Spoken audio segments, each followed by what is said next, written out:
Hello everybody, and welcome back to Dice by the Sword, and episode 4 of Nyxalia, the Aetherbound Saga. It is Sunday night, we are here for more D&D action, and, would you believe it, we have a full crew with us today. Hello everybody. Shaboing. Hello. Hello, full crew. Hello, hello. Look at Joe with a miniature cheese. Love that. Love Is it a that. baby bell? It is a baby bell. Absolutely is. So, Miniature cheese. before we get into the session this evening, we do have a few announcements. If you haven't bought the exclusive limited edition t-shirt merch, then you have exactly 1 week to buy it. This is going off our store very, very soon. We might bring it back in the future, but for now, it will be removed from our merch store. So if you haven't bought it yet, head over to the merch store. There's also a few other really, really cool things on there. Head over to there and support us. Cool. I made a mistake. I should have had my announcements thing up. I always forget that. For those of you that were part of the social media giveaway, that giveaway has now closed. Congratulations to all the winners. There was an Instagram live feed last Monday? Yes, last Monday, where we announced the winners of that. So congratulations everybody there who won some fantastic prizes. Thanks to Cat's Grace, and thank you to Cat's Grace for helping support that as well. If you did see that on Instagram, that's because you're following us on social media, and you should do that because all the latest Dice by the Sword things happen on the social media front. So if you want to keep up to date with all the latest things Dice by the Sword, then head over to all social media platforms, type in Dice by the Sword and follow us on there. Cool. YouTube release schedule. So we release our videos twice a week on a Tuesday and a Friday. We break our sessions here on a Sunday down into 2 bite-sized chunks and release them for your faces twice a week. So head over to YouTube, hit the subscribe button, ding dong the notification bell to keep up to date when those drop live. We will also be uploading some exclusive content on there in future. We might record some one-shots that are exclusive just to YouTube and Patreon. There might be some Patreon exclusive things, which is a really nice segue into what you should do next, which is support us on Patreon. There's some exclusive things that you get on there, i.e. you get to watch the Dungeon Masterclass streams as VODs. They do not release publicly. They're just going to be on Patreon for now. So if you want to watch those, because we streamed one last week, head over to Patreon, support us on there, as well as getting access to all of our normal VODs a little bit earlier than everyone else. So you get to catch up a little bit earlier than everyone else. Cool. Things to come in the future. Well, we've got some conventions round the corner, a couple of months away. We're going to be attending the UK Games Expo. We have some really cool things planned. Charlie is going to be stepping up to run a one-shot on the Saturday afternoon, I believe. And we have some other cool things planned. So you want all the coverage of the UK Games Expo, or maybe you don't even know what that is and you want to know what it is. Well, like I said, YouTube, social media, follow us on there and you'll get all the kind of behind the scenes footage and stuff that we're going to do there. Cool. Is there any announcements that I forgot? Yes, there is. There's a little purple button down there that says subscribe. Now, you can do that if you want. Obviously, we love you all for coming and supporting us. But you don't have to do that. Just coming and watching us every week is what matters most. But if you already pay for Amazon Prime, you can link your Twitch account to your Amazon Prime account and get 1 free subscription a month. You can spend that here, or you don't have to, as long as you support content creators within the D&D space or the TTRPG space, because fuck Fortnite streamers, they don't deserve it. We, like in this space, we deserve it. That's all I'm saying. So just think about what you're doing before you do it. That's all I'm saying.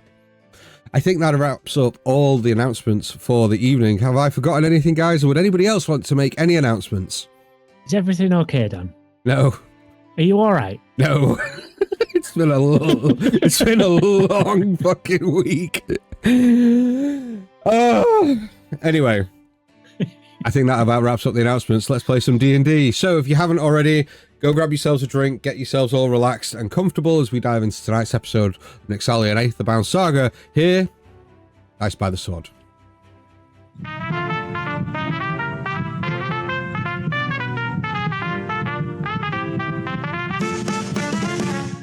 The long road to adventure is never paved so clean. Spells and fists are sometimes used, others make a scene. So grab your gear, the game's begun. A tale of triumph for everyone. One roll can go and seal your fate. A crit or fail, it's never too late. Blades and spells, the dice decide. Hold your breath, it's a wild ride. We come together every week to see where we will go. And when we strike, you bet your life will crush our evil foes. We're adventurers. Ancient fiends will cast them out. We're adventurers. You'll never have any doubt. Dungeon delving, monster chasing, finding a hidden hoard. Just remember who we are. We're Dice by the Sword. Last time on Dice by the Sword. Morning broke over Whistlestone, the mist curling away. Oh, I need to set that music down. Bloody hell. There we go. The mist curling away from its cobbled streets as the town stirred to life. Ulrich was the first to rise, stepping out into the quiet dawn, where a chance meeting at the Sundrop Market led to Olwen, a jeweler with a keen eye and a sharper tongue. In exchange for his kindness, she gifted him a ring crackling with stormborn energy, a token of gratitude and whispered promises of power. Back at the Broken Lantern Tavern, the rest of the party awoke to the scent of fresh bread and sizzling bacon, though for Peanut, the morning held an even stranger surprise. A tiny golden-feathered chick nestled against her chest, chirping contentedly as if it had always been there. No note, no explanation, just a peculiar little companion drawn to the halfling. Over breakfast, murmurs of unease rippled through the tavern. The South Road had become dangerous, whispers of attacks, missing travellers, and bodies left in ruin.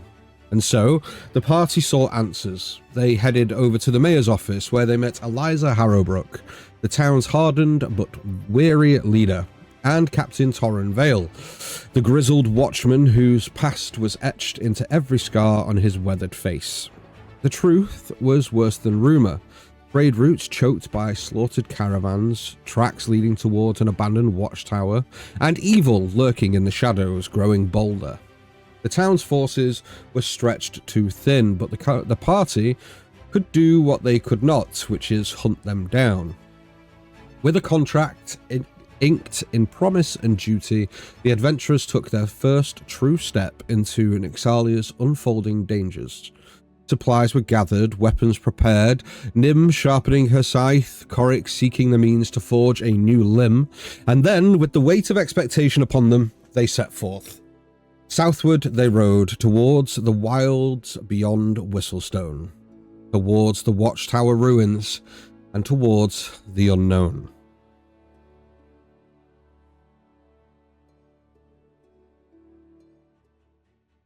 The afternoon sun hangs low, casting long shadows over the town of Whistlestone. Heavy clouds form overhead, and the soft pitter-patter of raindrops begin to fall. The once busy streets are beginning to settle as merchants finish their trades and farmers load their caravans to head home. The scent of roasted meats drifts from the Broken Lantern, mixing with the faint earthy aroma of fresh cut hay brought in from the fields.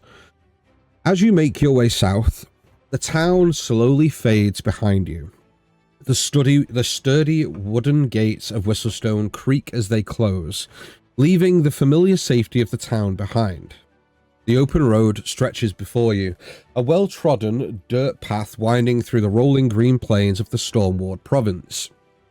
Wildflowers dot the roadside, their bright colours swaying in the gentle breeze. The only sounds are the rhythmic crunch of the wagon's wheels on the soft dirt and the distant caws of circling crows. To the west, the land slopes downward into dense clusters of trees, their darkened edges hinting at the vast forests beyond. To the east, the plains stretch for a few miles, the golden fields occasionally broken by rocky outcroppings.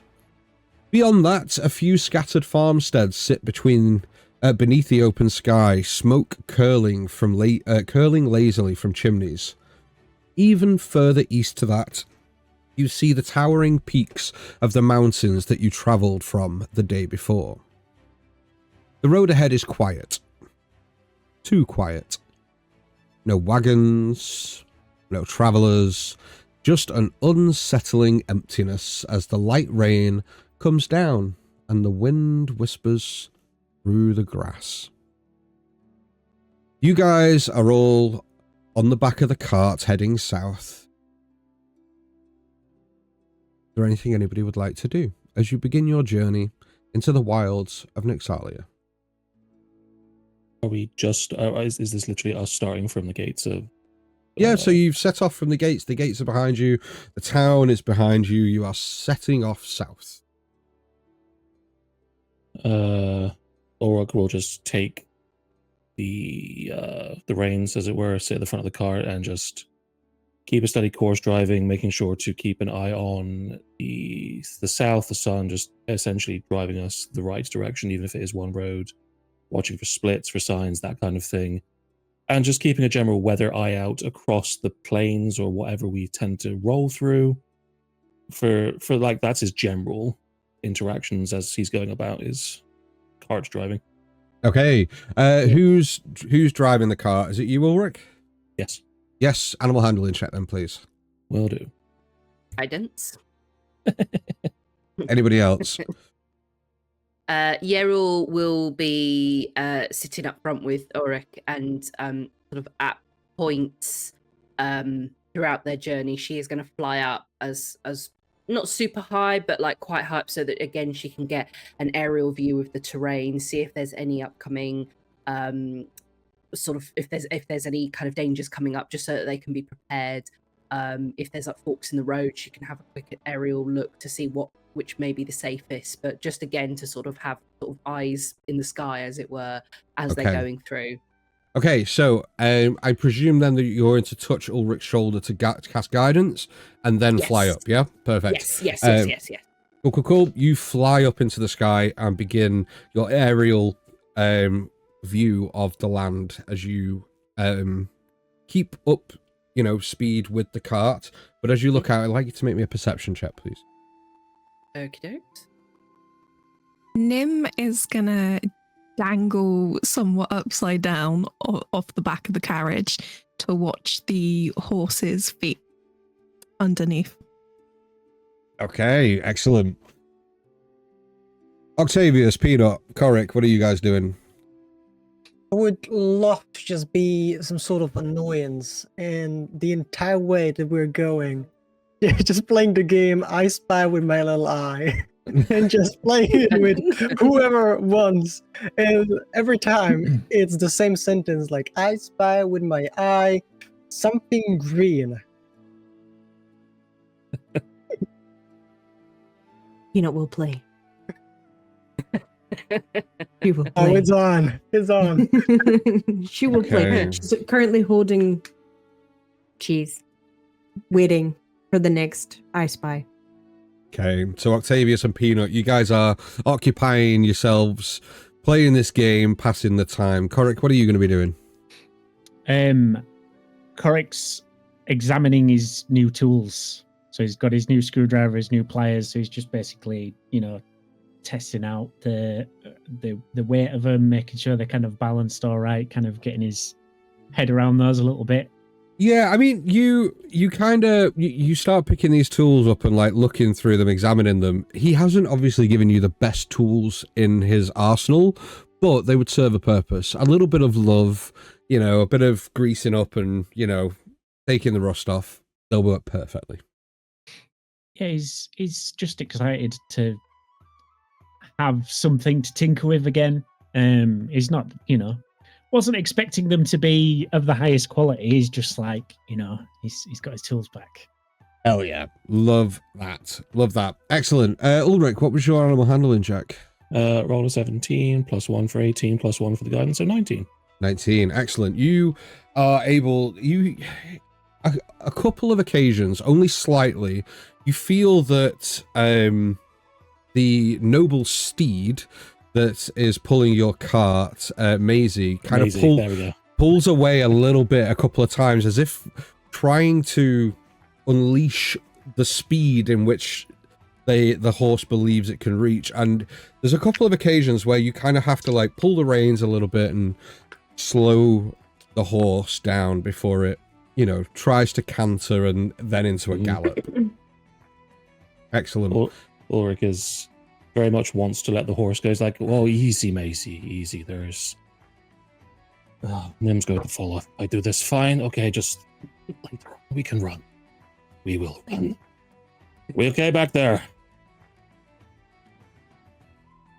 Glop, clip, glop, clip, glop, clip, glop, clip, glop, clip, glop, clip, glop, clip.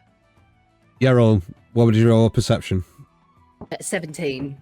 17. So there is this downpour. This, I wouldn't say it's heavy. It is a light downpour, but it is kind of obscuring the horizon a little bit, making it a little bit harder to see everything. But looking out, there doesn't, even from your position, I mean, I don't know how high you've flown up, but let's say 40, 50, 60 feet up. Yeah, right? About that. As far as you can see, you still don't see any caravans, any carts, any wandering travelers along the road that you're heading down. There doesn't seem to be anything strange on the horizon. There doesn't seem to be any danger as such, but you stay at the height that you're at and continue traveling, keeping up speed with the cart below. Is there anything anybody else would like to do before we move on in time a little bit? Each time the horse lifts one of his hooves, Nim is blinking at them and prestidigitation to clean the shoe every time it's lifted up. Okay, so you're every time the horse is like the hoof gets dirty, she's like cleaning.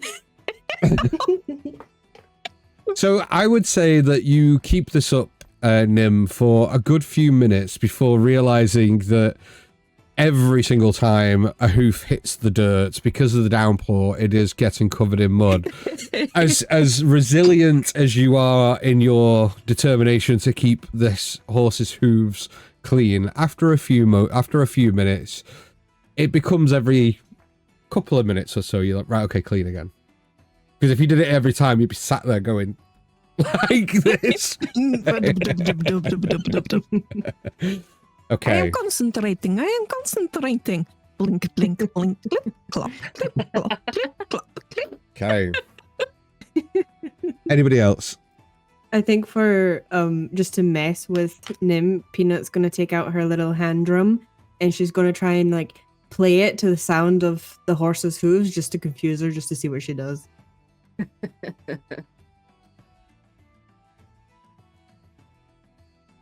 I start to say clip clop much louder.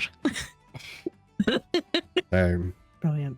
After a couple of hours and several miles of travel, you crest a small hill. What lays before you is a scene of devastation. As the sun starts to set behind the distant horizon, making way for the twilight. Yerrol, you would probably see this before anyone else. You see a broken wagon that lies in the dirt, its wooden frame splintered and cracked. One of its wheels seems to have been torn completely off and is laying several feet away. The canvas that once covered this part lays shredded beside it, revealing scattered supplies. Some seem to have been slashed open, but others left untouched. You spot this first, Yerrol, as the group begins to approach. I will slowly start to sort of just survey to make sure there's nothing I can immediately see that may be around it, and then fly back down to the cart to let the others know of this. There's a caravan up ahead that seems to be shredded. we need to be careful what we're going ahead. We could be at the site of one of the attacks. Potentially we should stop and take a look at what we are. Maybe we can find tracks, maybe we can find some answers. It'll be good. How far ahead are we talking? 30 feet. Oh yeah, I can see Yes. it there. Sorry, I was Yes, looking no, down. yes. I should have Thank you, moved my sorry. head. Sorry, I was still seeing the sights in my eyes. Thank you. That's I was looking at you. I should have. Whoa, should be looking at the road. I did, Okay. yes. Eyes on the road, Dorek. Eyes on the road. It turns the horse right, careening into an edge. Whoa. As you veer, Nim pops her head up. What was that? It's we have actually Yarl, you take these, and he's gonna hand the reins over to Yarl, and I will go ahead and start looking. Just be on guard, everyone. Could start getting fun. And sort of as it's at a not like a fast pace, but a relative pace, or it's just gonna get out, sort of as it moves, and then just starts briskly walking / running towards this cart to see what happens as he does before the point that he gets to it. Okay. What's it? Yarl's going to keep our wagon going a bit further round, so we're not right next to it, but again, so that we pull it up sort of maybe about 5 feet past the overturned wagon, just in case we need to make a quick exit. We've got our wagon at a sort of a pace away. Okay, no problem. Corric's going to pop his head up a little bit in the back. He's going to be looking for survivors. Okay, so are you getting out of the cart, or are you staying where you are? He's just going to pop his head up over the side of the cart for now, Mm-hmm. because I think the idea of getting out of the wagon while it's moving for a deep gnome is a terrible idea. Okay, so as the cart begins to slow, as Yeril pulls it round this scene and pulls the cart to a stop, Coric, you pop your head up, begin to look as you start climbing out. What are the rest of you doing? Just preparing as I see Ulrich just like going. He wanted to make like a joke, like someone should go for it, and he already sees Ulrich just going without any fear. So just sitting on the wagon still, he's going to grab his bow and just prepare, just in case he's not going to go anywhere, but just in case he wants to see everyone's positions. Okay, no problem. Nim, Peanut, what are you two doing? Hmm. I think Peanut's gonna pick out a really gross, sticky lollipop that's covered in hair and shit. And she's gonna just eat it. And she's gonna skip and follow the others and take cheese with her. Okay, so you hop down as well, Nim. What are you doing? Nim will follow Peanut.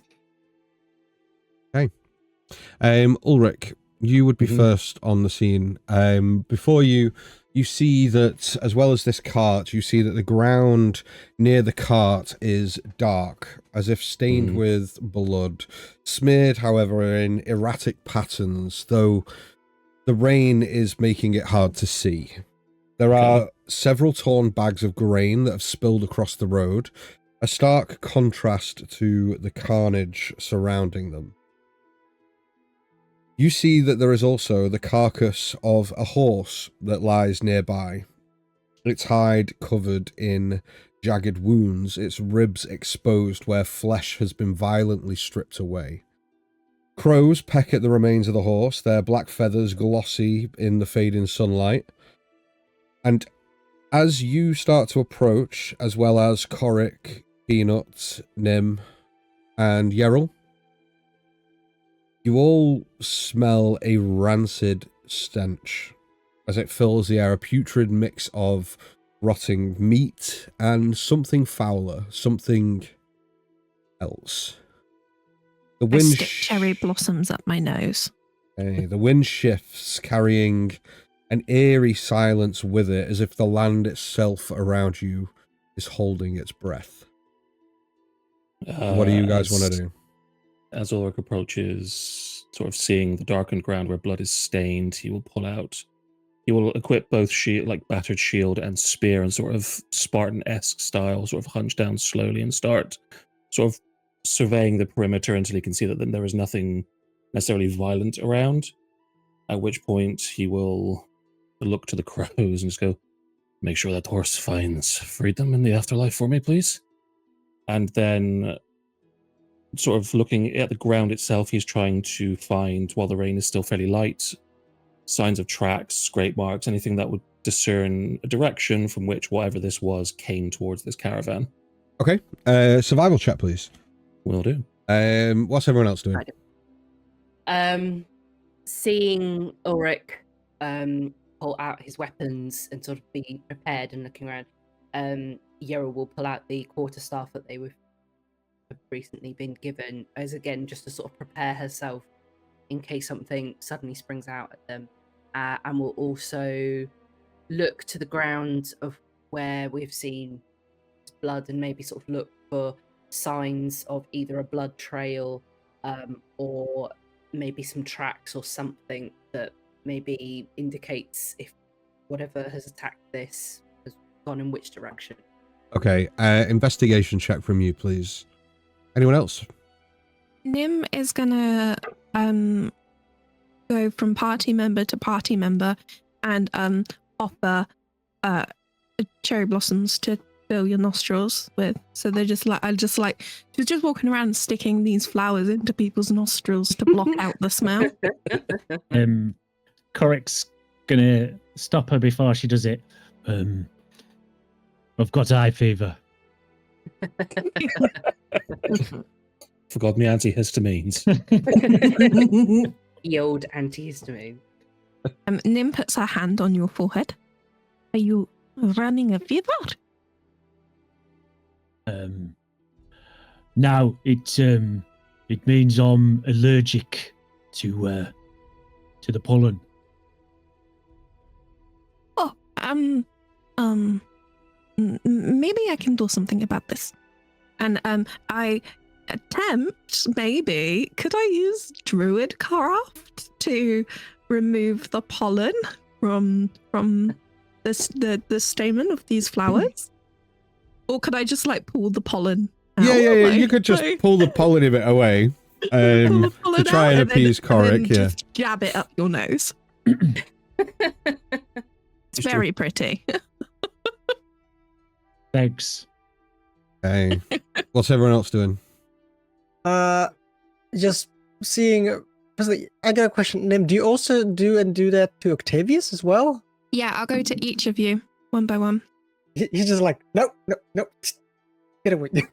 Just like not allowing that to happen. But just looking around, he's, as the game before, he's just saying to himself, just very quietly, like, I spy with my little eye, and just looking around, just in case something, because the smell, not very natural actually for forests like this. So he's definitely on high alert here. Okay, perception check from you, please. Can I sneak up behind Octavius to try and like sneak flowers into his nostril? Like, surprise! Nostrils. Go like, ahead and. after he's rejected it, can I like? Okay, what was your perception check, Octavius? 7. 7. Roll me a stealth check, Nim. Peanut, what are you doing? Peanut will happily take the flowers up the nose. So she now just has like, because they're huge on Peanut, so she just has like 2 massive like pink nostrils. And she's just gonna like go and stand next to Octopus, and she's just gonna like wait for him to see what he spies. Like a game, like she's just eagerly waiting. Okay. Ulrich, what was your survival check? 15 plus 3, so 18 in total. Excellent. You see that there are some large clawed footprints that lead away from this scene, disappearing, however, in the tall grass and towards the nearby hills off to the west. Okay. Yeril. I've got a 15. 15. Okay. You see that there is, as you start studying this kind of dried blood patch, you see that there is a faint trail of blood that leads toward a small bit of underbrush nearby. And it seems to be not... You get the impression that it was either dragged or moved towards that underbrush. I'll cautiously approach it, just sort of very slow steps, trying not to make too much sound, try and see if I can spot anything before I'm going to have to inevitably move this brush aside to see what I can see. As you're following this trail of blood to the underbrush, the first thing that you sense or hear is a faint wheezing breath. You push aside the thick underbrush and you find a man slumped against a fallen log. His clothes are torn, his face pale, and his legs are badly mangled. Sweat beads are on his forehead as he clutches a makeshift bandage over the wound. His eyes flutter open, wild with fear as he sees you. Oh, no, please. Shh. Am I still being here? Shh. His voice is weak, but his grip tightens around a broken sword in his lap. I'm going to, again, sort of keep a bit of distance, trying to get a bit closer, but keeping my hands up to show that I mean no harm. I'm going to turn around and sort of not shout, but sort of beckon Ulrich. But Ulrich, here. I'm going to turn back to the gentleman and going to slowly approach him. I mean you no harm. I'm here to help you. Please let me assist with your wounds. We have others here that can protect you. No, please don't. They could still be nearby. It's okay. We are many in number and many a fighting force. Please allow me to help you with your wounds. We will get you back to safety. We have a cart here. Please let me help you. As you're saying that, Nim, what did you roll stealth check? 4. 4. Octavius, as you're sat on the back of the wagon looking round, though you're not paying too much attention because obviously Peanut is stood off the cart just kind of staring up at you, waiting for you to say what you've seen or spied, you feel the cart kind of jut from side to side as this kind of blue hand kind of reaches round right in your eye line with a pink flower as it begins to move closer to your face as you kind of just begin to lean back, turn to see Nim just stood behind you with the flower.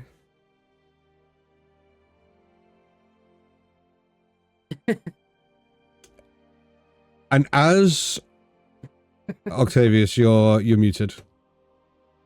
I'm just not speaking. Oh.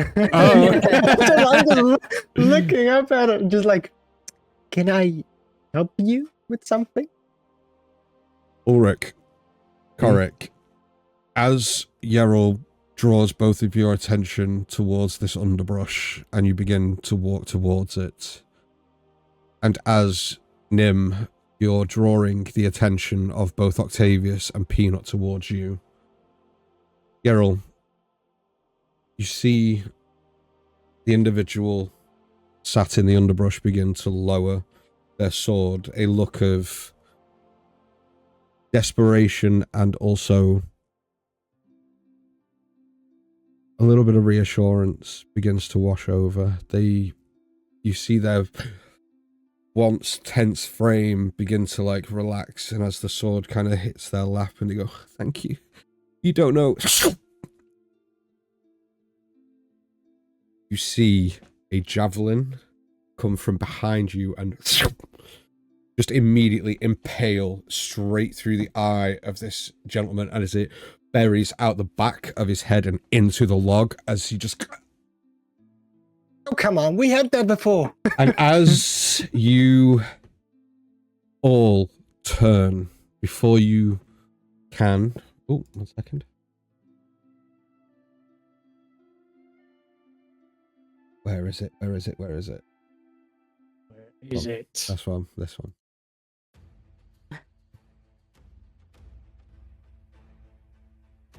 You hear it. All of you. Laughter.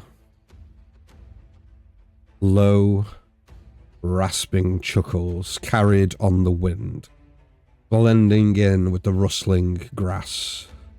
Then, movement. As quick and as adept as shadows, swift in the tall grass. Glowing yellow eyes pierce through the low evening light. Then, chaos. From the high ground behind the wagon, a hyena-like humanoid with a lanky, muscular frame covered in patchy fur stands. Their slavering jaws filled with jagged teeth and their eyes gleam with a savage hunger. Letting out a savage before letting arrows fly. More figures rise from the underbrush, lean, snarling creatures with fat, patchy fur and jagged weapons, and the scent of carrion clinging to their matted hides. They surround you in an instant, their wicked grins revealing rows of sharp yellow teeth. One steps forward, its head tilting as it sizes you all up, its clawed fingers tightening around a crude rusted blade, and then with another guttural bark, it lunges. I'd like everyone to roll me as initiative, please. Oh! I spy with my little eye a dog on steroids. Quite possibly. Oh shit. Okay, that was a natural 20. I feel good. I already feel good about myself. We're really going to have to swap your weighted dice out, brother. I mean, I can absolutely use other dice. I got a few.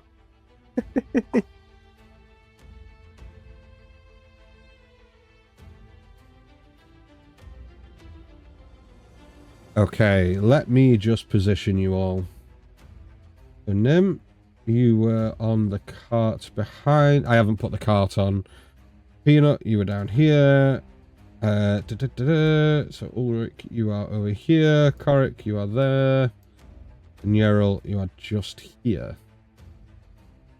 Okay, Korik, what did you get initiative, please? 18. 18, thank you, Nim. 21. Hell yeah. Ulrich. Dirty 20. Dirty 20, thank you, Peanut.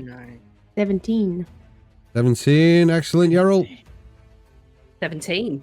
All the hefty Holy numbers. shit, Octavius. Spicy. Natural 20 for a... 25. Holy shit. Bloody rogues. This javelin pierces the skull of this individual, killing them instantly. You are all brought to a heightened sense of awareness as all around you this chaos begins to ensue. Octavius, you are top of initiative. Before we get into combat, please remember you all have a hero point. You gained your hero point back at a long rest. You all had a long rest back in Whistlestone. You all have 1 hero point each. Use it as you will. Octavius, you're top of initiative. What would you like to do? Alright, so very first thing with my bow already in hand, bloody shoot at that dog. Jesus Hell Christ. yeah. Yeah, so firstly, I like to go... I want him to get to Peanut. Yeah, I'll just go up this one. Okay, you let your You draw your bow back and loose an arrow towards this one. Go ahead. All right. So that is a 16 to hit. A 16 will hit. Let me just... so this one here, yeah? Yep, that's the one. Yep, 16 will hit. Cool. And that will be 7 points of piercing damage. 7 points of piercing damage. As you... the arrow hits the shoulder, you see that this figure almost turns and its jagged grin towards you, Octavius, as it begins going and begins laughing. Anything else from you? Yeah, and as a bonus action, hide. After that, I'm gonna hide. Yeah, absolutely. Okay. It's a 4, okay. So, Yeah, so you kind of, without moving, try to duck down in this rather uncovered cart. With a 4, you feel like semi-confident that you're hidden. We'll see how that plays out. Anything else from you?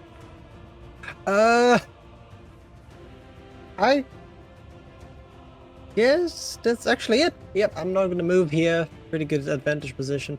Yep, so Okay. Okay, no problem. Nim, you are up. Ulrich, you will be next. Mm-hmm. Okay. Nim, you see like her really light and playful demeanor where she was playing with the cherry blossoms before completely just drops as her body language changes and her body like almost her shoulders go back and her jaw drops down and with an intense focus Nim's hair begins to flutter and rise as she lifts her hand up and summons her storm-bound Sakura as her bonus action, which is her packed weapon, which resembles a scythe, but with Hell a yeah. crescent moon blade. Hell yeah. Excellent. As a bonus action, you... a Sakura in hand. As it materializes, there's like a crackle of thunder that can be heard, and she places her other hand to her chest and casts Armor of Agathis, and it's almost like a icy suit of armor materializes over her body. Hell yeah. Excellent. So you... as this the crackle of this cold energy begins to fizz around you and settles over you as if a suit of ice armor appears. Though it is very translucent, it is... you see the form of this armor around you.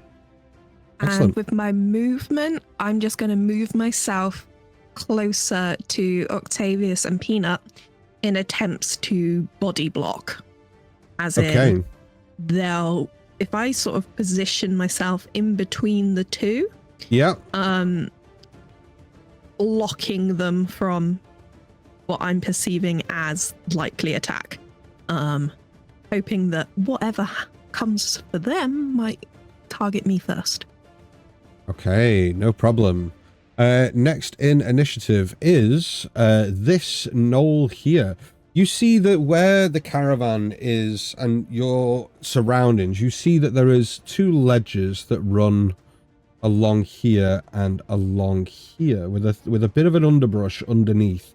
Can't quite see the underbrush on the map, but this knoll here spends its first turn, it launches itself down, boof, boof. It lands and looks towards Coric, Peanut, and then back to Coric, and will, in fact, bring a spear back and launch a spear towards you, Coric.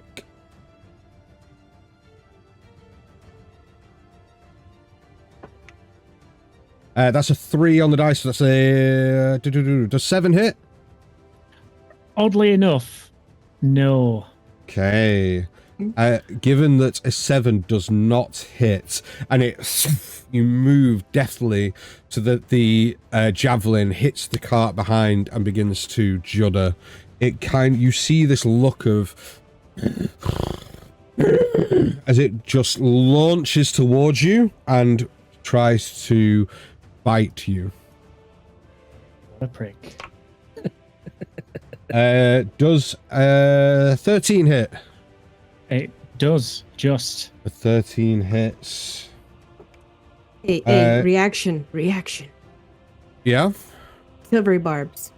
Yeah! Hey, silvery Love me barbs. some silvery barbs. Sexy. I have to take the new roll, right?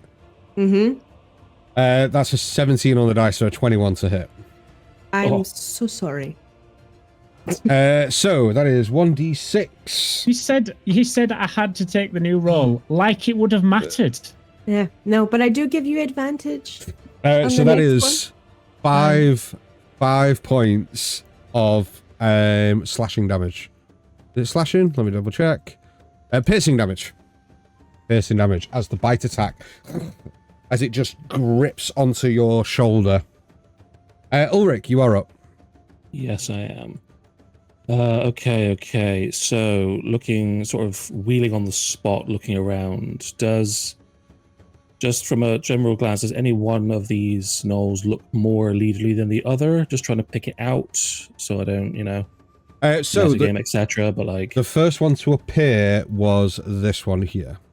And that was the one that sort of laughed to summon the others to come in. As you turned round after the javelin hit the other individual, you saw this one with an outstretched arm dropping to its side. So it looks like this is the one that threw the javelin down. Okay, cool. Okay, Ulrich with spear and shield already out is going to look to the one that threw the javelin and goes, well, we can't have you doing that. You give one, I'll give one back. And as a bonus action, he's going to bring the spear and shield together and just go boom. And sort of like war drum his spear and shield off of each other as the chromatic energies form around him. And I cast? I rage. I cast rage on myself. Yeah, I rage. As you sort of see that energy sort of dissipate, but not quite, as he pulls the spear to his side and begins to run this way, as the energy around him seems to like shimmer and grow in its intensity. You watch like in this briefest second as what looks like a huge dark greenish root of energy just sort of leaps from the ground, and as he grabs hold of it, you just hear poof, as he disappears from view. And using my Cloud Giant's Jaunt, I'm going to teleport to here behind him as the protruding root emerges, as he just comes out. And I'm going to use my hero die to give myself another action, because that just is what it is. I'm going to attack this thing just by bringing the spear up into its back. Fuck yeah. Do that thing, man. Go ahead and roll me to hit. Yes. So that is... Oh, excellent. That is a 19 to hit. A 19 will definitely hit. Go ahead and roll me some damage, please. I'm also going to use my Savage Attacker for this, so because I have that as part of my class choice, whatever it is, I can roll 2 damage dice and pick the higher number. Double 4s, so that would be 4 plus 5, so that is 9 points of piercing damage as he just launches this javelin right into the center of its back and just sort of pushes up. You see that this gnoll goes and its attention turned away from Octavius and now is turned towards you. As he does, he just, bring it on, Smiley. I like to laugh in battle as well. And just on that point, his next attack is the disadvantage because I have the Sap Mastery feat for wielding a spear. Nice. Oh yeah, so he has disadvantage on its next attack. Excellent. Anything else from you? Excellent. Okay, Korik, you are up. Don't forget your next attack roll is with advantage because of silvery barbs. Yeah. I'm going to try and plunge a short sword A what? into the ribs of this thing. A short sword. Yeah. Watch. It's Schwad, happened somewhere else, schwad. Dan. Yep. Okay, so you draw back your Schwartzward and you go to try and attack this Gnoll. Yeah, Exact the sound. Gnoll's getting swarded. Yeah. Does a 19 hit? 19 will definitely hit. Go ahead and roll me some damage, please. Yeah, boy. Peanut, you're up next. Oh, that's not great. That's 3 points, but I'm going to use a hero point and just pull the sword out and just try and plunge it back in again. Okay. So 3 points of damage on the first attack. Yep. Let's hope this one goes better. That is 21 to hit. Yep, definitely will. Go ahead and roll me some damage. Oh, come on. Oh, for God's sake. Exactly the same, so it's another 3 points. Gosh, dang it. Okay. Still Damage some is good damage as you start stabbing at this Gnoll. I'm just going to kind of grin back at it a little bit. Hell yeah. Anything else on your turn? That's everything. for Okay. me. Peanut, you're up. Yarrow, you're next. Okay.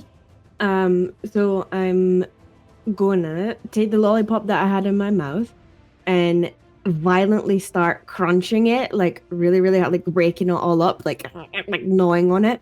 And then she's gonna like go, and she's gonna like try and like spit all of the sharp shards towards the one that's attacking Korik.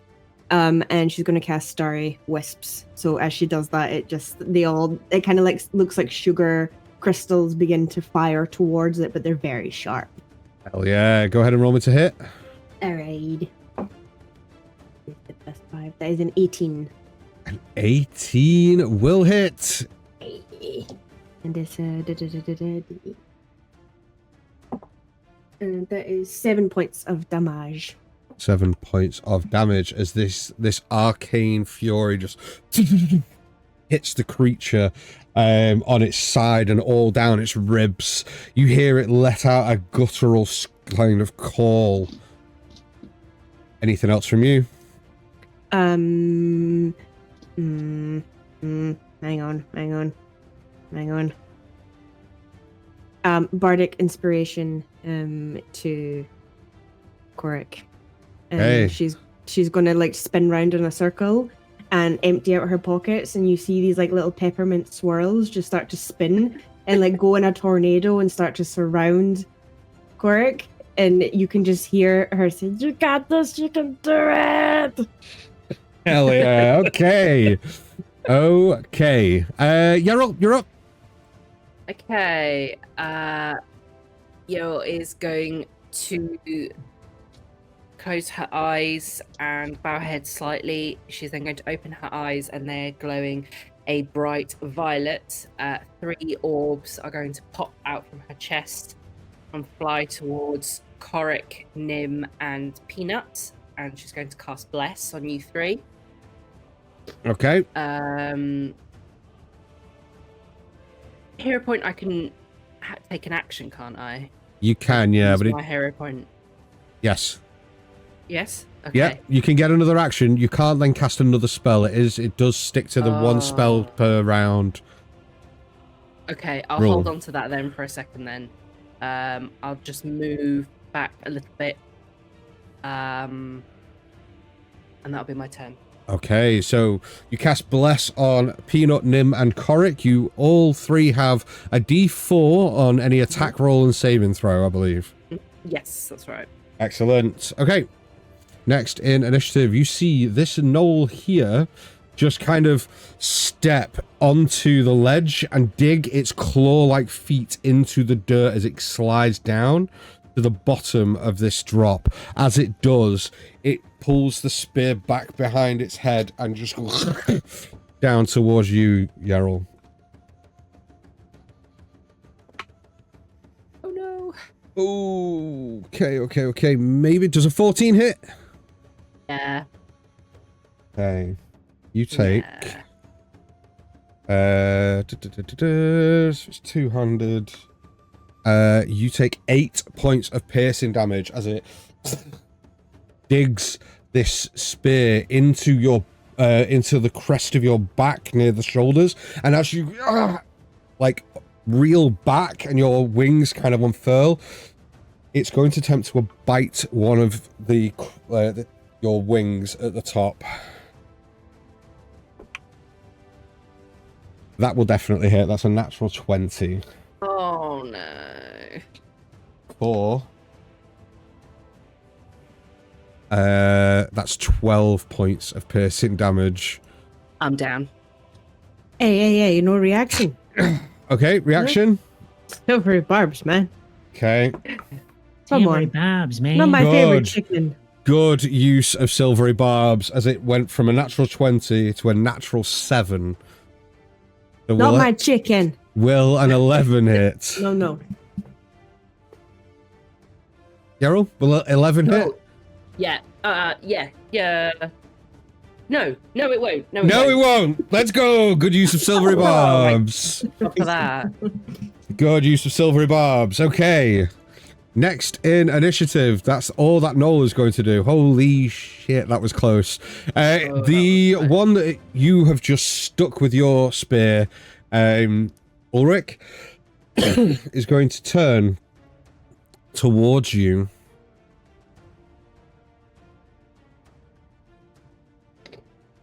Ooh, do I do it? Do I do it? Do I do it? Yeah, you want to. It would Bring be... It's going to... I'm going to use its ability. Let me just double check who it works on. So that one and that one. It's going to use the Howl of the Warlord. All gnolls within 30 feet can use their reaction to move up to their speed and make one melee attack. Ooh. So, one melee attack. So, Yerol, it's going to attempt to bite you. Yeah, sounds about right. That is a 10 to hit. So that No, that misses. doesn't hit. Correct. Does an 11 hit? No. No, okay. And the Warlord is going to attempt its attack against you, Ulrich. Mm-hmm.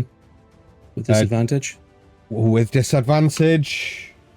13. Does 17 hit? Meets beats. Okay, it's bite attack. So that's 7 points of piercing damage as it bites Reduced down to towards 4 you. or 3? Do we round up or down? Down. Down. So reduced to 3 then?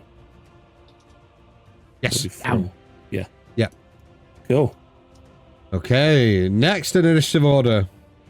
You guys all rolled really well. So now all of the enemies get to make their turn. Almost all of them. Right, so 50 feet of movement speed. So the hyena is going to 5, 10, 15, 20, 25, 30, 35, 40, 45, 50 to there. And is going to make a bite attack towards your ankle, Yerol.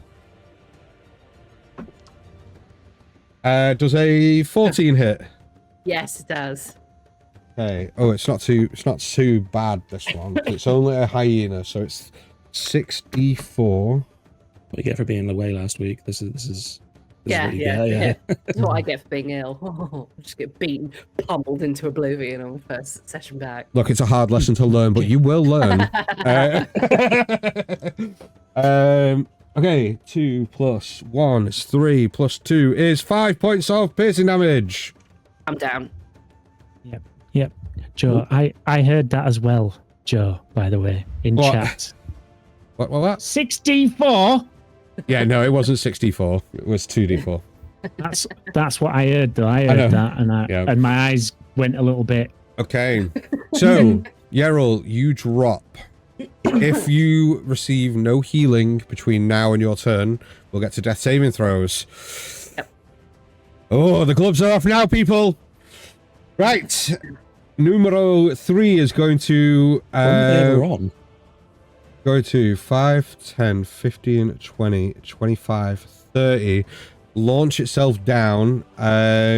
Nim, which space are you in? This one or this one?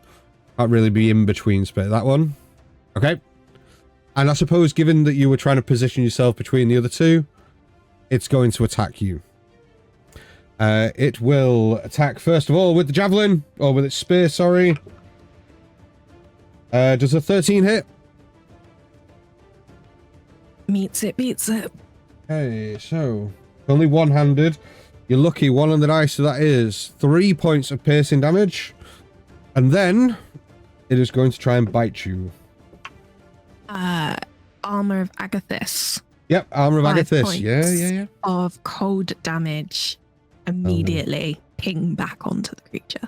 Hell yeah. Attempt to bite you. Will a 12 hit?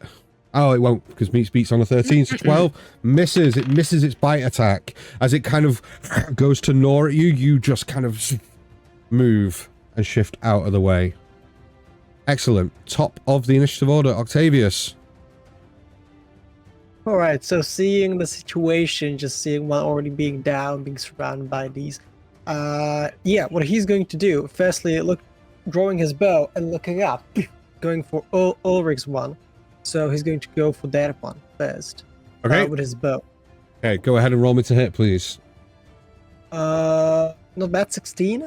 A 16 will hit. Go ahead and roll me some damage, please, as you draw back and towards the back of this creature as its attention is fully on Ulrich at the moment.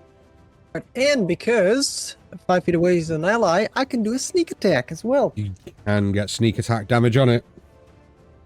So, okay, not bad actually. So for longbow, 5 plus 3, that's 8. Plus 5 sneak attack, that is 13 points of damage. 13 points of damage as this arrow and pierces through the thigh of the creature. It kind of goes... You see that it wants to keep its attention on you, Ulrich, but is now kind of turning between you and keeping an eye, trying to at least behind it. Anything else on your turn, Octavius? That is not the end just yet, as he's going to go through the Nim and Peanut, just like jumping over Peanut a little bit, going here and grabbing his dagger. He's going to use his hero point to do another action. And he's going to use that to attack number 2 here. Yep. With advantage, with a dagger. Hell yeah, so you are flanking with Korik, so you do get advantage, so go ahead and roll to hit, please. And because the dagger has a nick and a mastery in it, I get 2 attacks. Okay, 17 plus 5, that's 22. And 16 plus 5, that's 21. Both of those hits. Go ahead and roll me some damage. I'll read these dice. What the hell is that? Oh, it's a 2. Okay. So that is... That's where you get natural 20s all the time. What's this? It's 20. No, it's a different dice. 3 and a 2, that's 5. Plus 3, plus 3. That is... 11? Yeah, sure. 11 points of damage. 11 points of damage as you launch yourself through between sort of over Peanut next to Nim, rolling, drawing the dagger out, and just twice in the neck of this knoll as it goes and drops and hits the ground. It is dead. One off the board, guys. One off the board. And as a bonus action, I'll disengage and get it back here. Find Nim and Peanut. Okay. Excellent. Next in initiative, Nim. Yeah. Okay. So Nim's gonna go straight in for an attack with her Stormbound Sakura. She goes in for a slash at the hyena in front of her. Hell yeah. Go ahead and roll me to hit, please. With the thing from Yarrow as a D4, right? So Bless is a concentration spell, and unfortunately Yarrow has dropped, so you no longer have Bless. No longer have that. Okay, no worries. Let's give this a go. Crit, plus 5. Natural 20. Nice. Hell yeah. Plus 5. Oh, man. Okay, so roll your damage die, double the die. Oh, so double the number that's on the damage die, then add your modifier, and then we will roll on the critical hit table. Oh gosh, that's so many math. Okay. So roll your damage die. Roll my damage die, which is dun, dun, dun, dun, dun, dun, dun, a D10. Na, na, na. Which is a 10 plus 3. Okay, so that is 10 times 2 is 20 plus 3. Hang on, 10 plus 3. Yeah. Oh, Yeah, so you only double the die, not the modifier. the die. Okay, yeah. Yeah, so you double 10, that's 20, plus your 3 modifier, 23. Mm-hmm. Now roll me a d20. Holy shit. A D20. Yep. 13. 1 second. This one. 13. Oh, okay. So it says that the blow smashes the foe's ankle and its movement speed is reduced to half. However, you don't just smash the ankles, you just pull this Sakura round in such precision that it slashes straight through the middle of this knoll and cuts it dead in half. Its top half sort of slides to the side before dropping and its legs give way. You have cleft it in twain. You've absolutely killed this thing. Well done. Hell yeah, that's what crits are for. Really fucking cool, man. Hell Okay. yeah. That Okay, was so my that was number- action. Yeah. Okay, nice. Fuck us down. Bonus action. No, not bonus action. I'm going to use a hero point for another turn. Okay. So I'm going to use my hero point as I turn and face where Yeryl's direction. Mm-hmm. And I'm going to Eldritch Blast the fucker that's on her wing. Okay, excellent. Go ahead.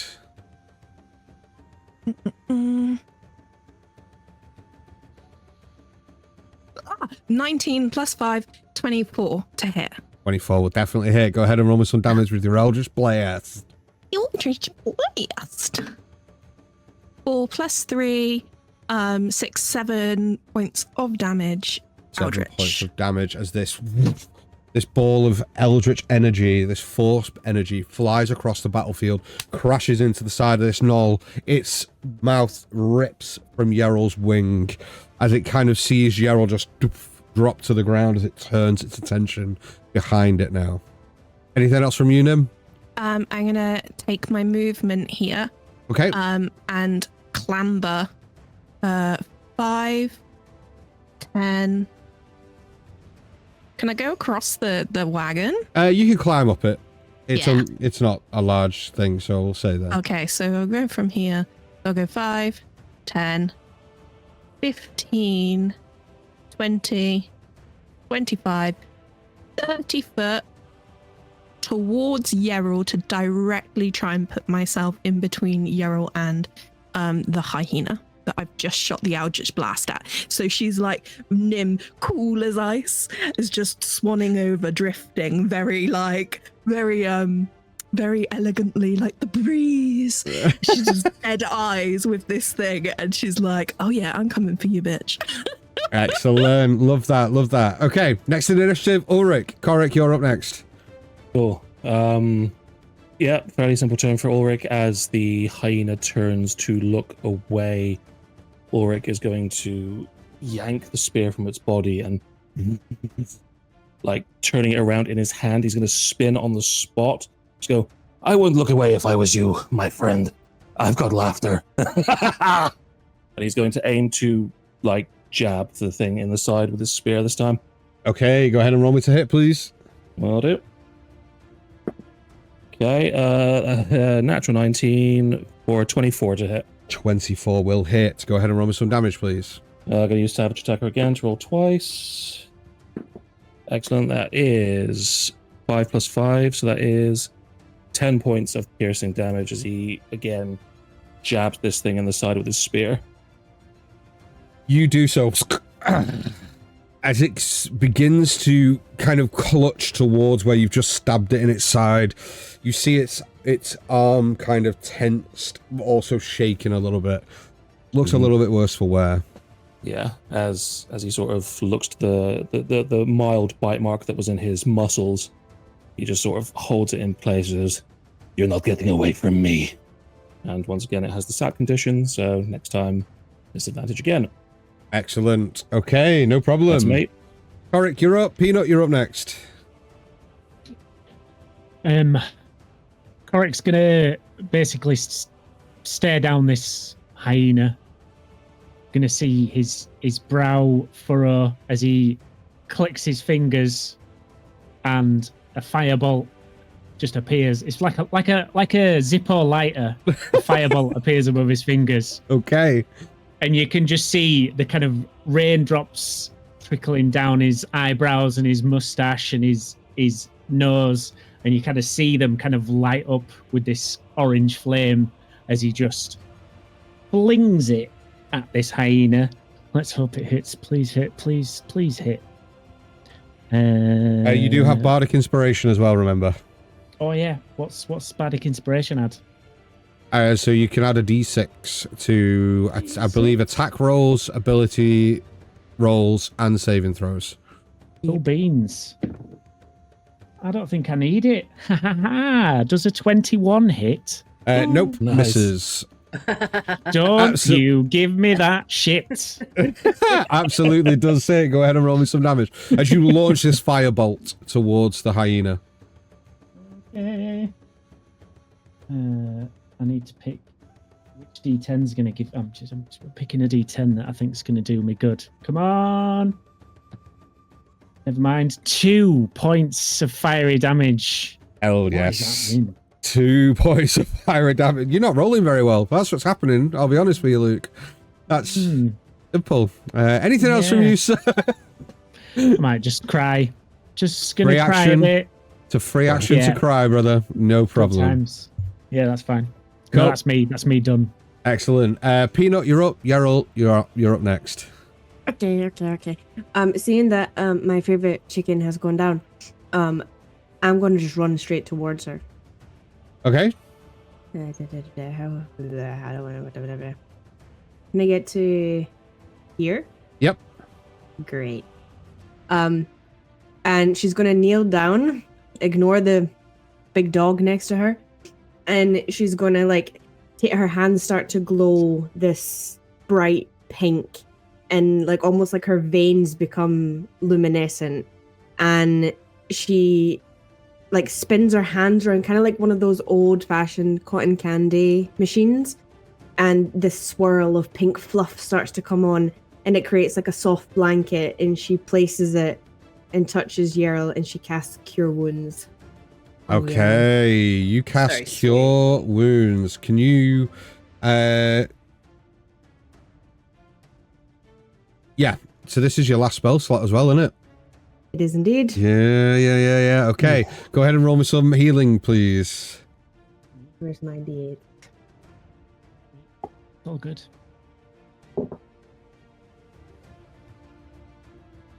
17 points of healing. 17 points of healing. Jeez. God damn. Yeah. What? I got +3. Damn. Wow. You are alive. Full health, Holy boys. shit. Full health. And just calculating in his head how it's possible. Well, when not- you get like 2 8s, well, wait, Yeah. 7. No, I'm with you. Yeah. I was just like, holy shit. I was like, shit, wait, no, did I count it wrong? Yeah. No, I'm So, right. whoa. She's said it now. I take it. I take 17 points of hit. He is 17. alive. You go as breath enters your lungs once more, Yarrell. Your eyes flick open. Anything else on your turn, Peanut?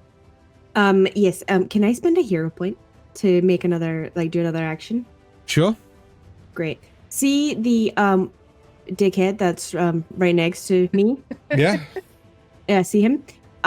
So I'm gonna I have my whip in my hand.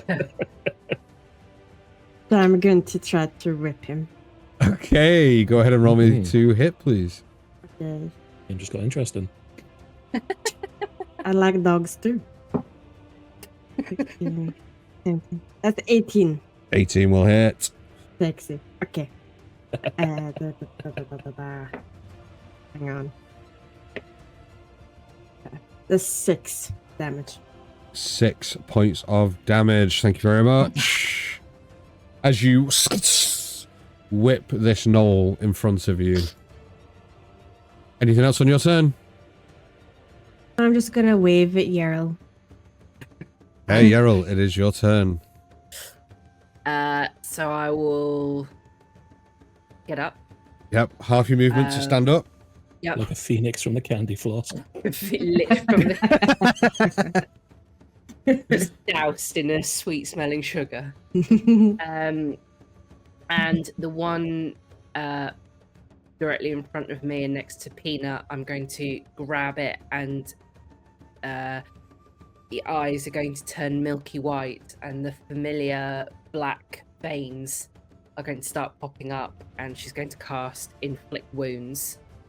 So I'm going to need a con save.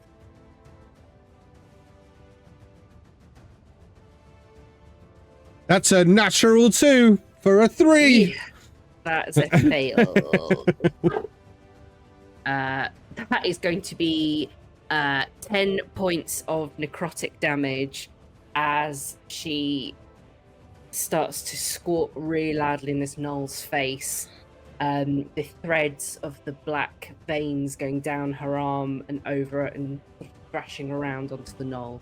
Is exactly what it takes as this knoll's energy just starts to get sapped from its body down your tendril like claws as they're digging into its neck. As you start to sap the life force from this creature, it drops to the ground in a thud as it dies. Anything else from you? Will I be able to move slightly, or will that hyena? Hyena would get opportunity attack. Me? If Okay, I'll stay where I am then. okay, My turn. just out of reach for that. I'm going to see if he gets it back anyway, which he does. That's good. This creature stood in front of you, Ulrich. Is going to. It has a glaive in hand and is going to make an attack against you with disadvantage. So that's a 3. So the first attack does not hit. As it swings the glaive round, but then swings it back again for its second attack. Shield up. That is a natural 20. Bring it. Or it's a D10. Need a D10. 1 second. I oversized D10 for no reason whatsoever. Okay, so that's 9 points of damage on the die, doubled to 18. Reduced by half to 9 again. Plus 3, so it's 21. So you take 10 points of slashing damage as this attack hits you. You don't need a reason to use the chunky D10, Dan. No, I didn't want to get my box of dice down. I don't have a D10 in here. It's fine. You don't need a reason. As Ulrich brings the shield up for the first glaive attack and like deflects it off, just his arm goes a bit too wide. The second one, like comes, you just hear from the hill. Now this is a real battle from the hillside. Okay.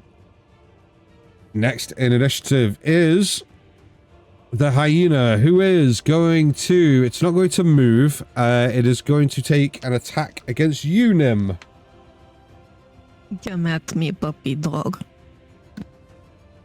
So that is a 16 to hit. That is a hit. 4. Oh, God. 6. 8 points of piercing damage. As makes contact. Armor of Aglifiss. Hell yeah. Agliathis. Agliathith. Agliathis. Agliathith. This. Armor of Agliathith. Okay. Top of initiative. Armor of Agliathith. Octavius, as you see the enemies around the battlefield to start to drop one after another, there are a couple left. You see the individual at the top of the hill next to Ulrich, and you also see the hyena. What would you like to do? Alright, so drawing his bow and pointing it at the hyena that is like in front of Nim, he sort of hesitates to actually shoot that one specifically. And so what he's going to do, just like, no, and going in, jumping from the carry and trying to hit this guy. Okay, go ahead and roll to hit. That's what I get for jumping. That's a natural 1. Okay, go ahead and roll me some damage. Oh no! Dude, come on. 10. 10 halved because you're raging, Ulrich, as this arrow flies past the Knoll leader through its arm and just pierces into your arm as you take 5 points of damage. He's just looking up like he wanted this cool moment, and he's like, "I'm sorry." just from the hill is Ulrich's trying to right himself from being hit by this fucking glaive, and then the thing just, you just see him flex, and the arrow breaks off. He's like, "Watch where you're shooting that thing! Come on, Octavius!" Sorry, it was a mistake, and he's going to go further, and he's going to go right here. Okay. And I can't do that as a bonus action. Right. Okay, then that's it for me. Okay, with a successful attack on Ulrich, we now move to Nim in initiative. So as that hyena attacked Nim, it got the last rebound of her armor of Agathis, and it kind of dissipated into shards afterwards. So the armor's dropped. Okay. Nim is going. I got a question. Yeah. I got a question because I might do something a bit right. So the hyena, the creaturey knoll thing that's attacking Ulrich. Yeah. Is that up on a hillside? It is, yeah. How high? It's a 15. Where from the base here, it's 15 feet up. 15 foot up. Okay, I just need to double check the wording. Oh, okay, 30 foot. Okay, so I want to do something a bit, I'll just trying something. Let's see if it works. It might not work, but I'm gonna try it. Don't hit me. No, I'm not. Let me double check the distance. Which one's the ruler? There we are. A triangle. Yeah, that's great. Oh my god. Okay, so Nim's gonna try something different. And Okay. I'm gonna use, if I can, elementalism. Okay. To shape Earth or / alter Earth. Okay. And I want to make the cliffway where the knoll is up here crumble out from under his feet. Oh. Let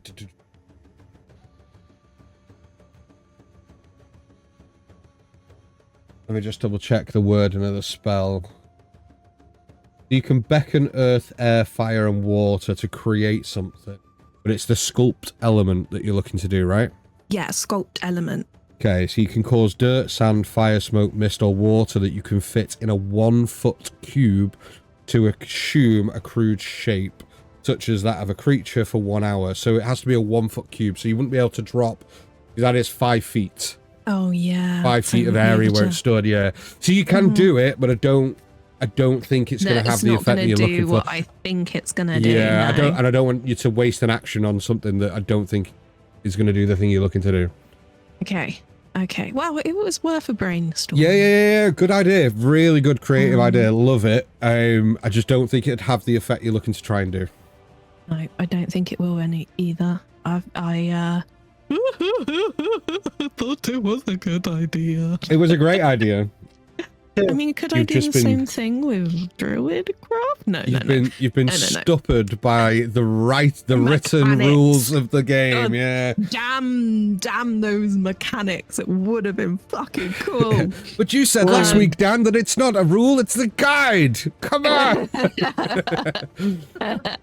Okay.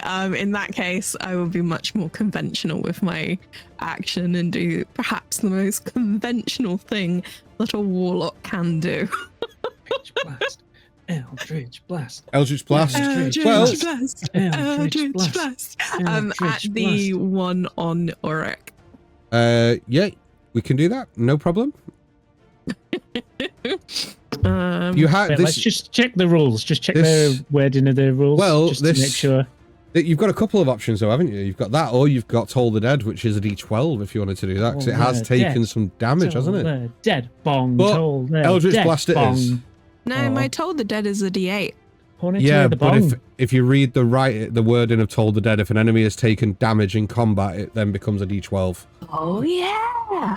If you read the rules. A good bong.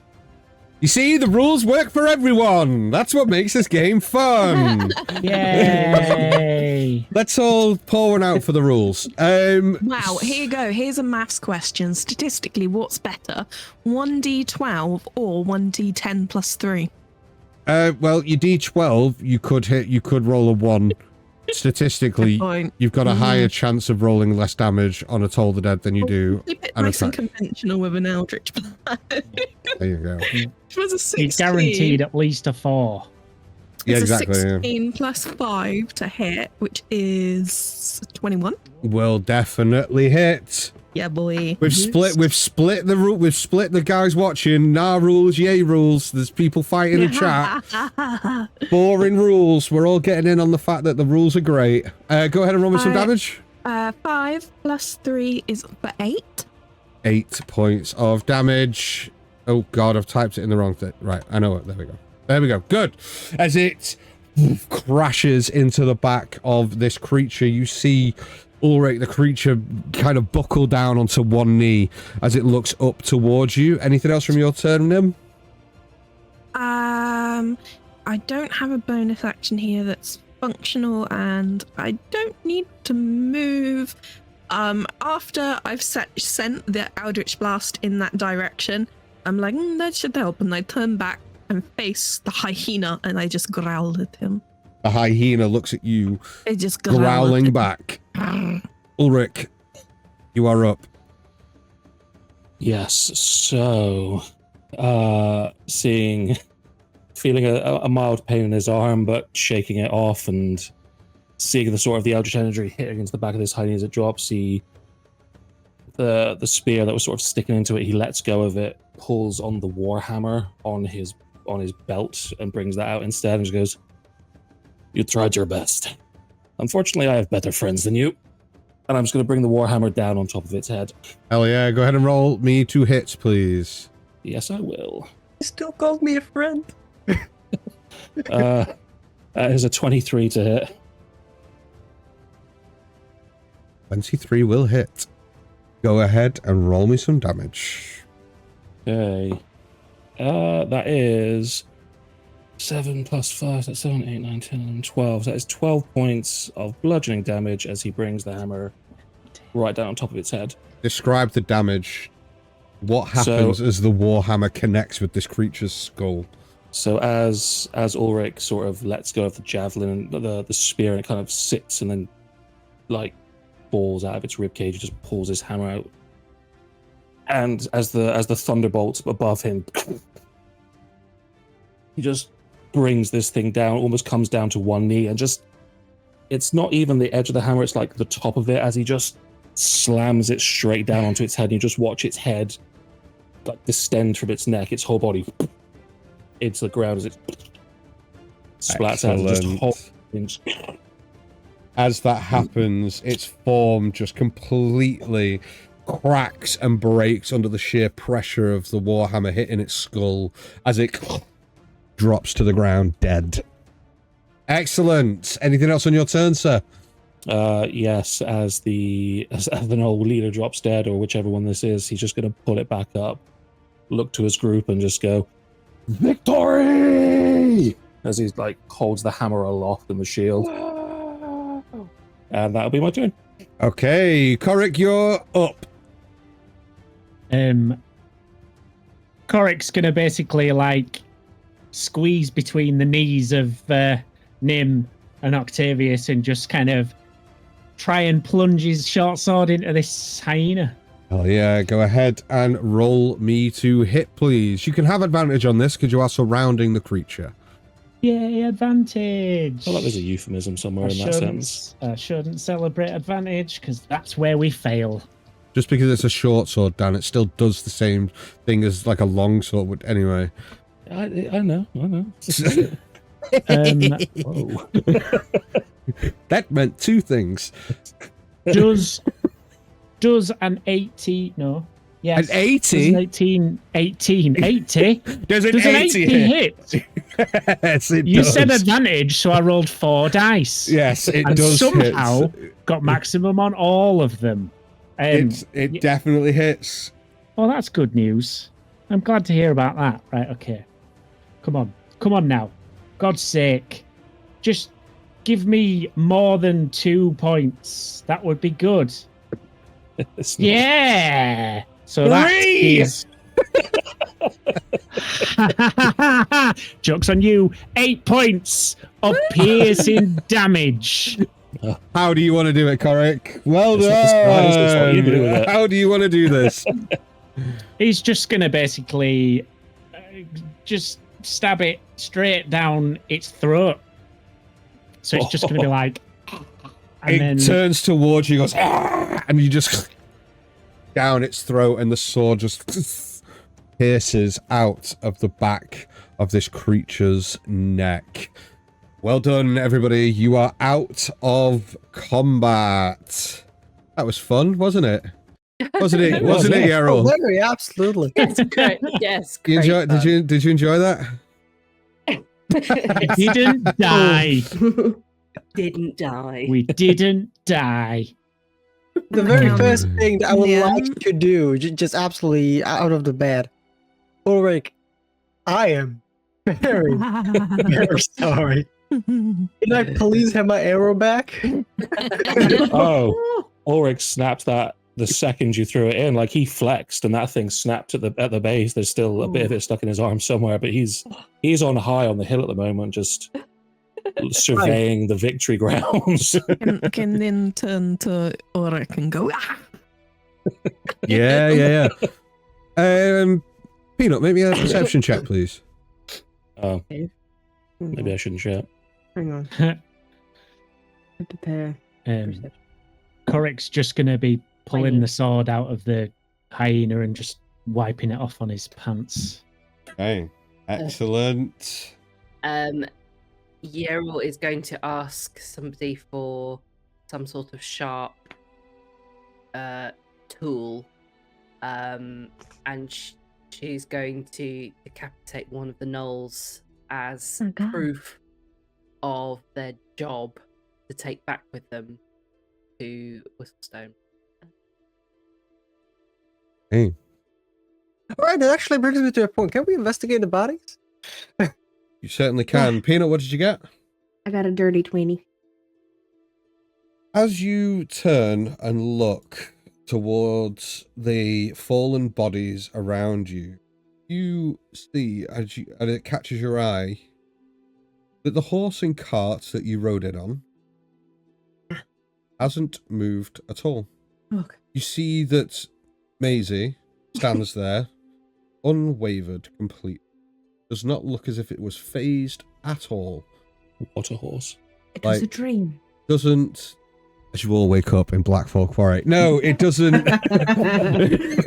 No, like Maisie doesn't seem. It doesn't seem phased at all. If anything, it's just lazily grazing on what little grass it could find on the ground near where you park the car. It doesn't seem bothered.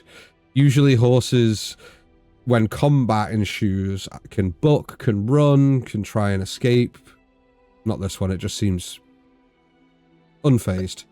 Where did we get this horse? From the horse master. We got lent it. From the town. From the town, yeah. Investigation check from those searching the bodies. Yeril, roll me a history check as you're cutting the head off one of these gnolls. I'm just going to go for a quick wee-wee. Maybe. Ooh.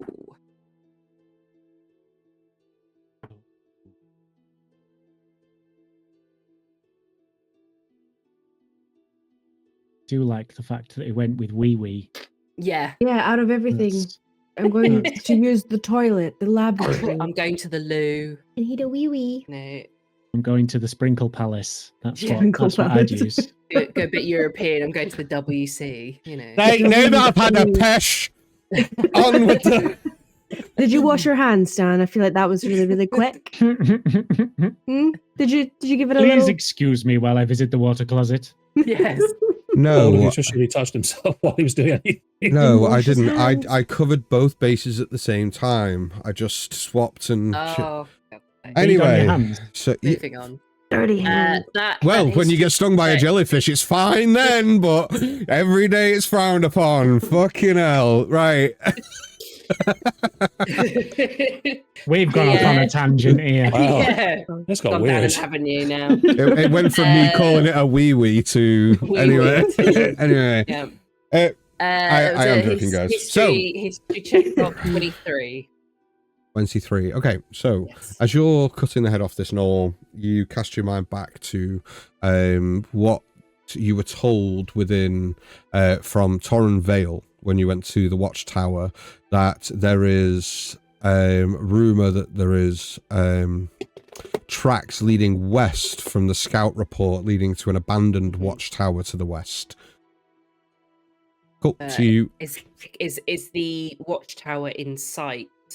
Maybe not close, but on Not- the horizon, maybe. not that you can see from where you are. Okay. Not from where you're stood, no. Okay, investigation checks. 18. 18? Who else was investigating? 14. 14. 14. Okay. So, you start searching these bodies. You find, on their bodies, you find there is all these weapons are very crude. They're not smithed. They are very, like, you see that the glaive, its blade, though it is a steel blade at the end, it is very rusted and jagged. None of these, they're rudimentary put together, as you would imagine. They're not forged in a blacksmith. But you find a glaive, 2 spears. Mm-hmm. You find a war horn that it isn't intricately carved, but it looks to be like the tusk of maybe a mammoth, an elephant, something that has been carved out and hollowed out. Cool. Can you cast prestidigitation to try and clean off the weapon? Yeah, you can clean off the weapons, so you get all of the muck and the dirt and the grime off them. You can't make them any less less rusted than they are, but you make them kind of have the metallic bits that are left without rust shine a little bit more, just to kind of smarten them up a little bit. Got it. Hello. You have some way of melting the hard earth. I don't know what you call it. The shiny earth stuff. And she knocks onto the metal of the blade. Do you have a way of melting this down to repurpose? I mean, not on me. Oh, okay. I just thought it might be useful. I mean, what's the is it good quality metal? I wouldn't say it's good quality. It's okay. You could, if you were to melt it down and re-smith it, you might be able to make stuff out of it, but it wouldn't be as good as other materials you'd be able to find elsewhere. I don't think it's worth keeping hold of.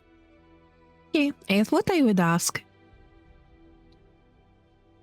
Hey, is anybody else doing anything while we're here? So, Yerrol, you chop the head off this knoll, take it back and put it on the back of the cart. You find, you make, on your way back to the cart, you find one of the sacks from the overturned cart, empty it of grain to put this knoll's head in, and place that on the back of the cart itself.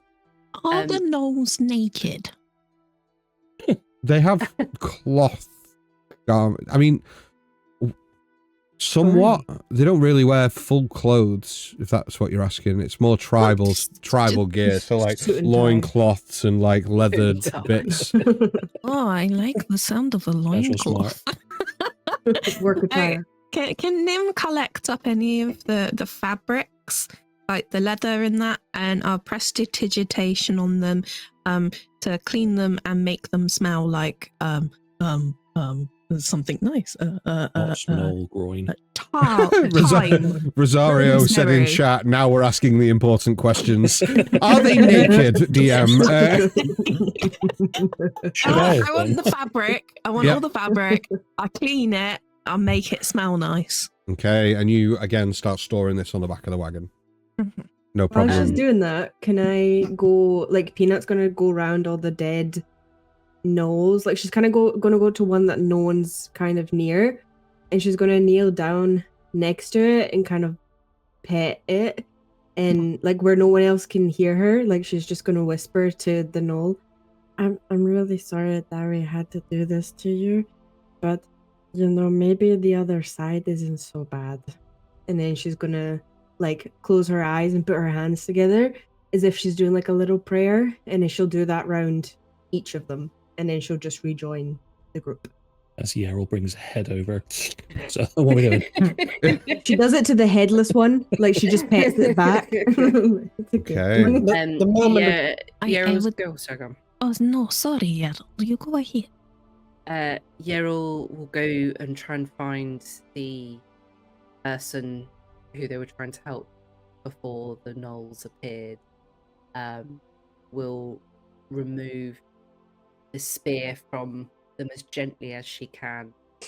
Will try to look like they've got their eyes closed, and again will take some cloth, tear it from like a shirt that she's wearing, and just sort of try to dress them as well as she can, and saying prayers under her breath, and sort of putting their hands across their chest and apologizing that she couldn't help, and saying a prayer for them before going back to the wagon. Okay, no problem.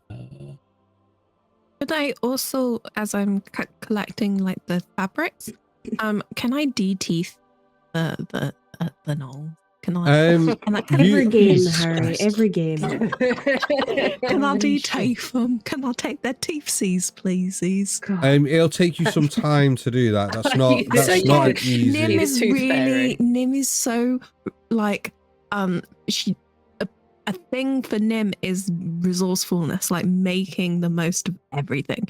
So she wants these teeth because she will do something with them.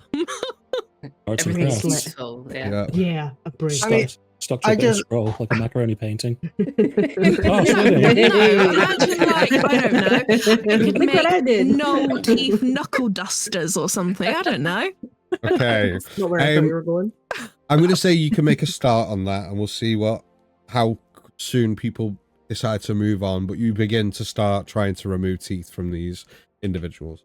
Can Peanut go up to Yerrol and like just like give her a little like tap on the back of the leg?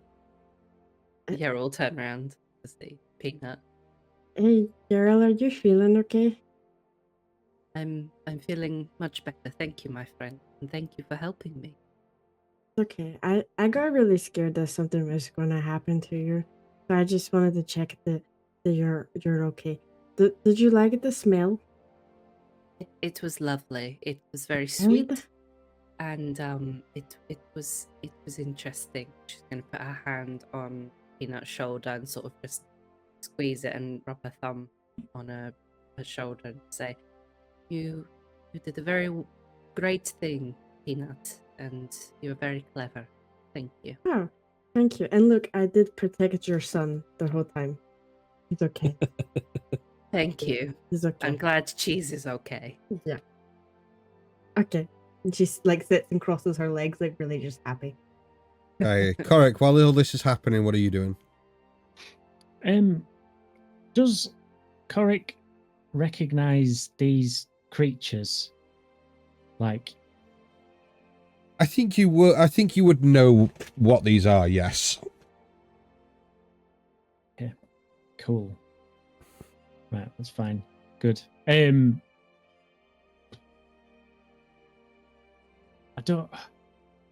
don't think he's necessarily going to be doing anything, because there's going to be thoughts running through his head a little bit. So he's just kind of yeah, just kind of trying to center himself a little bit at the moment. Okay. Ulrich, what are you doing? So I don't know if it would be part of the investigation check to look over this sort of this knoll in front of me, but just as he's doing it, is there any sort of, not insignia, but like marks, symbols, things that would indicate that there may be something greater behind them, like a, just like a patch or a necklace, some kind of thing on them? Second.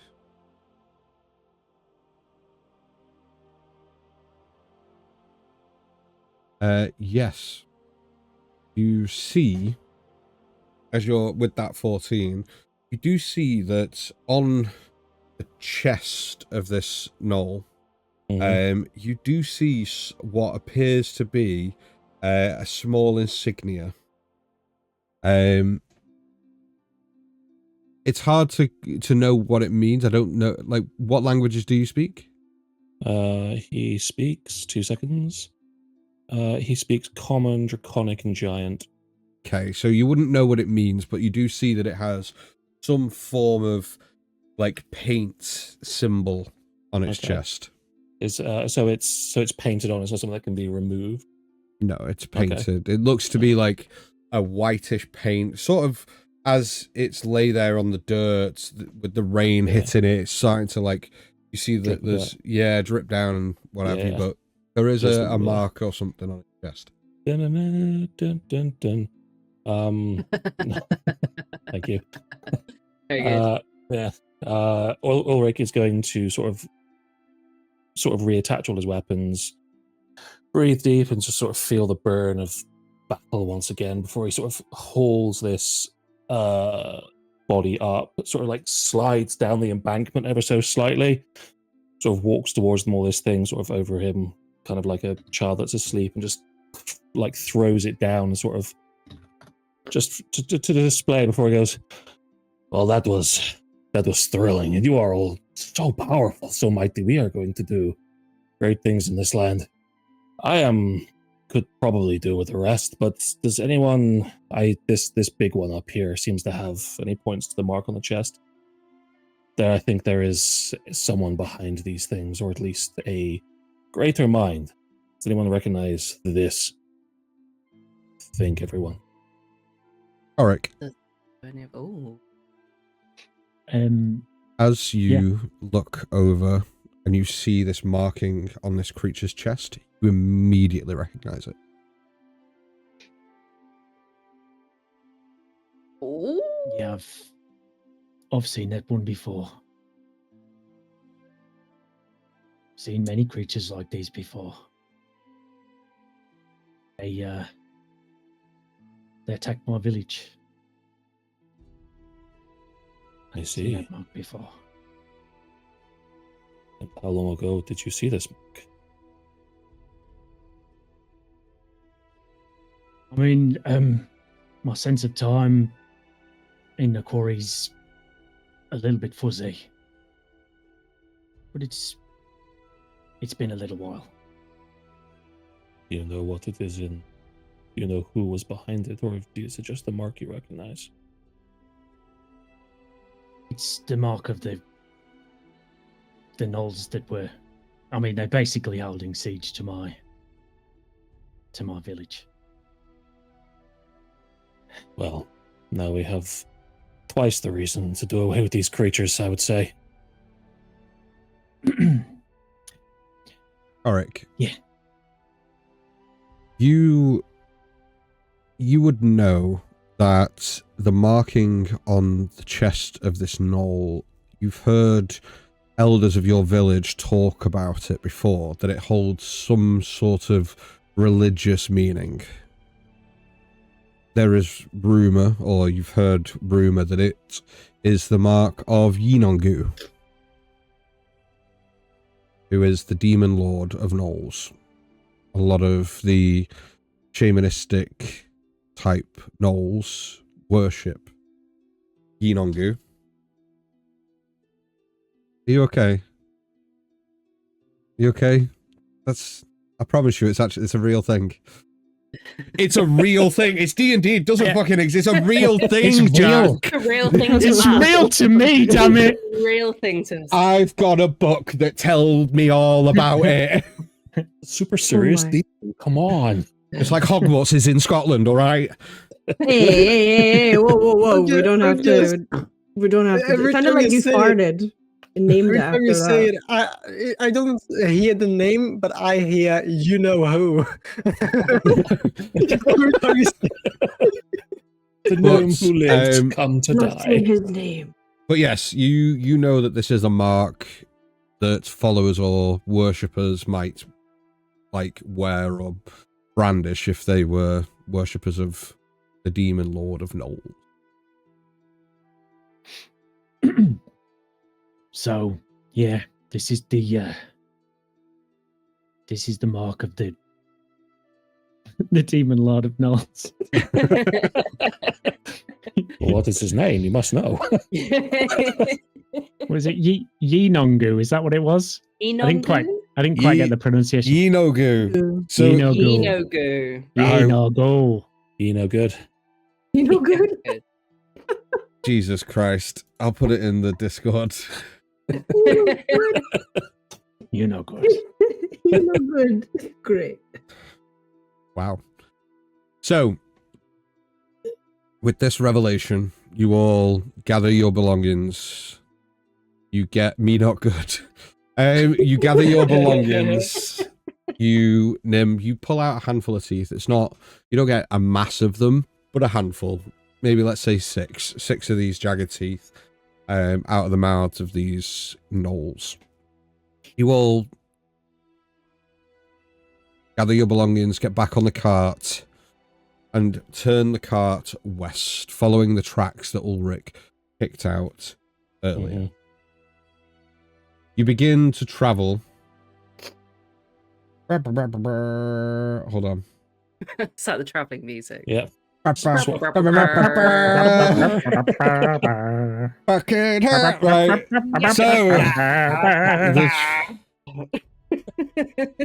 We're all on the road together. Millennia ago. The voice of the Emberheart Co. Anyway, the tracks lead from the road, veering west into the wilds. The rolling plains give way to uneven rocky terrain where patches of tall grass rustle with unseen movements. You are all heavily on guard at this point. The moon rises high into the night, casting a light hue across the sky as the distant mountains loom like silent watchers in the horizon. The further you travel, the more the air changes.